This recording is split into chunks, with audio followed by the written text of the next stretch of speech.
మార్పు అంటూ మాయమాటలు చెప్పిన కాంగ్రెస్ కేసీఆర్ సాధించిన తెలంగాణ వైభవాన్ని దిగమింగేసింది. బీఆర్ఎస్ పాలనలో రైతు రాజ్యంగా ఉన్న మన రాష్ట్రంలో నేడు గుంపు మేస్త్రీ పాలనలో రైతులు రోడ్డున పడ్డారు. ఒక అసమర్థ పాలకుడి అనుభవ రాహిత్యం అన్నదాతల పాలిట శాపంగా మారుతోంది. వరి నాట్లు వేసిన రైతాంగం వెతలు పడుతుంటే సాయం చేయాలన్న గుణం లేనివాడు ముఖ్యమంత్రిగా ఉంటే ఎంత, లేకపోతే ఎంత?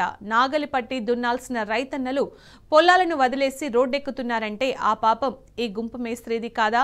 తప్పు జరిగితే సరిదిద్దుకోవాలి, కానీ అడ్డంగా దబాయిస్తోంది గుంపు మేస్త్రీ ముఠా. ఎండనక వాననక తిండి తిప్పలు లేక రోజుల తరబడి క్యూ లైన్లలో రైతాంగం నిలబడితే వాళ్లు నిజమైన రైతులు కాదని తుమ్మల నోట ఓ ఆణిముత్యం వచ్చింది. అంతకుముందు ముఖ్యమంత్రి సీట్లు ఇదే రేవంత్ ఏమంటాడు? అంతా కృత్రిమ కొరత అంటూ కొట్టిపారేశాడు.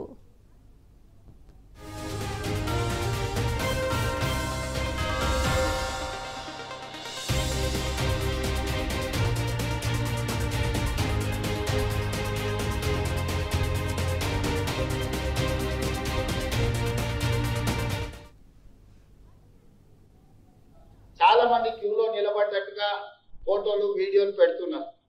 ప్రజలని ఎరువులు దొరకడం లేదని ఒక ఆర్టిఫిషియల్ షార్టేజ్ క్రియేట్ చేసి, లేదా ప్రజల్ని సోషల్ మీడియాలో భయపెట్టి ఎరువులు అయిపోతున్నాయి, ఎరువులు దొరకడం లేదని జనాలు ముందస్తుగానే షాప్ 10 గంటలకు తెరిస్తే 7 గంటలకి వచ్చి జనాలు నిల్చునే పరిస్థితి కల్పిస్తున్నారు.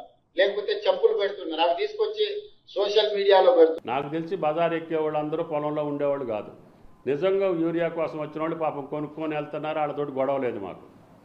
యూరియా అవసరం లేని రాజకీయ అవసరం ఉన్నోళ్లే తర్జన భర్జన పడుతున్నారు. ఒకవైపు చాంతాడంత లైన్లు ఏ ఊరికి పోయినా కనబడుతుంటే, వేల మంది వర్షాల్లో కూడా లైన్లలో తల్లడిల్లిపోతుంటే, ముఖ్యమంత్రి గారు మాత్రం రాష్ట్రంలో ఎరువుల కొరతనే లేదు, షార్టేజ్ లేనే లేదు, ఇదంతా కృత్రిమ కొరత, సోషల్ మీడియా సృష్టి అని పనికిమాలిన డైలాగులతో టైంపాస్ చేస్తా ఉన్నారు తన జూబ్లీ హిల్స్ ప్యాలెస్ లో కూర్చొని.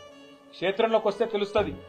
ఊర్లు తిరిగితే, సొసైటీల కాడికి పోతే, రైతులను కలిస్తే, దమ్ముంటే ఒక్కొక్క ముఖ్యమంత్రి గాని ఒక మంత్రి గారు గాని రైతుల కాడికి పోతే వాళ్ళ పరిస్థితి ఏందో, వాళ్ళ బాధ ఏందో తెలుస్తుంది.